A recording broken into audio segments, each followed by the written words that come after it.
Dernière sortie de l'éco-bulletin pour la semaine, on est le vendredi 8 août 2025. Chers amis internautes de l'Eco-Haïti News, voici les faits marquants de l'actualité. La rentrée scolaire 2025-2026 en Haïti est officiellement programmée pour le mercredi 1er octobre selon un communiqué du ministère de l'Éducation nationale et de la formation professionnelle. Cette date marque le début d'une nouvelle année académique encadrée par une série de mesures organisationnelles et pédagogiques.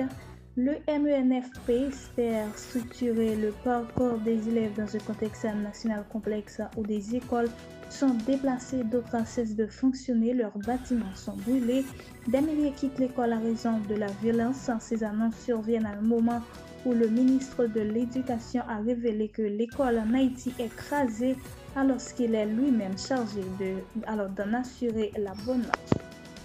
L'incident impliquant Smith Augustin, membre du Conseil présidentiel de transition d'Haïti, relançant les interrogations sur les relations complexes entre Port-au-Prince et Saint-Domingue, entré en République dominicaine le 31 juillet par le poste frontalier de Dabaron.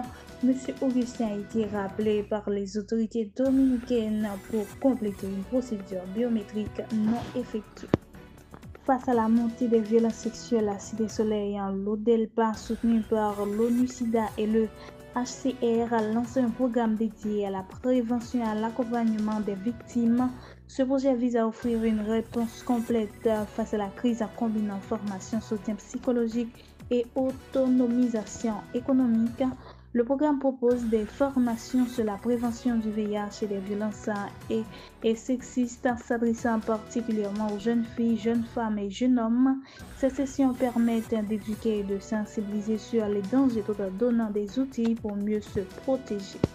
Dans le cadre de la mise en œuvre de nouvelles stratégies de renforcement des dispositifs de sécurité de la Police nationale d'Haïti, le représentant du bureau de l'inspection générale de la police du Nord, inspecteur Moïse Jean, a tenu le mardi 5 août une importante réunion avec le directeur départemental du Nord, le commissaire divisionnaire Sem Calixa et les différents responsables du service en la salle de conférence de la direction départementale du Nord. En effet, cette réunion vise à renforcer les dispositifs de sécurité dans le département afin de continuer à assurer convenablement la sécurité de tous les citoyens et la libre circulation des biens dans cette région.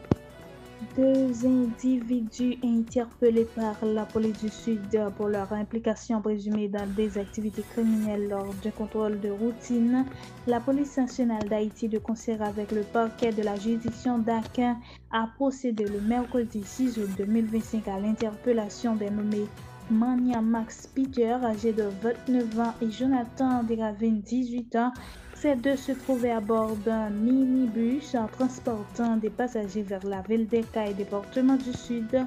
Dans le cadre d'un premier relevé effectué dans leur téléphone portable, les forces de l'ordre ont pu retrouver plusieurs informations et images compromettant pouvant confirmer leur connexion avec le groupe terroriste Vivre Ensemble. Edwin Telan, alias Silibon, cousin du chef de gang Luxon Elan, a été arrêté par la police de Saint-Marc le mercredi 6 août 2025 pour son implication dans le trafic de munitions visant à alimenter le groupe criminel Grand Griffin basé à Savien, département de l'Artibonite. Il a été arrêté par les forces de l'ordre pour avoir confié une quantité de munitions nommée Wendy Edmond, un chauffeur de taxi moto destiné au dit groupe terroriste, le dimanche 3 août dernier. Pour l'heure, Edwin Elan alias Silibon est placé en garde à vue et attend les suites judiciaires nécessaires dans le cadre de cette affaire. Mesdames, Messieurs, c'est la fin de ce bulletin d'information. Merci de l'avoir suivi. Rendez-vous pour lundi pour un prochain bulletin pour vous la présenter. C'était Dieu la Philogène. Bon week-end.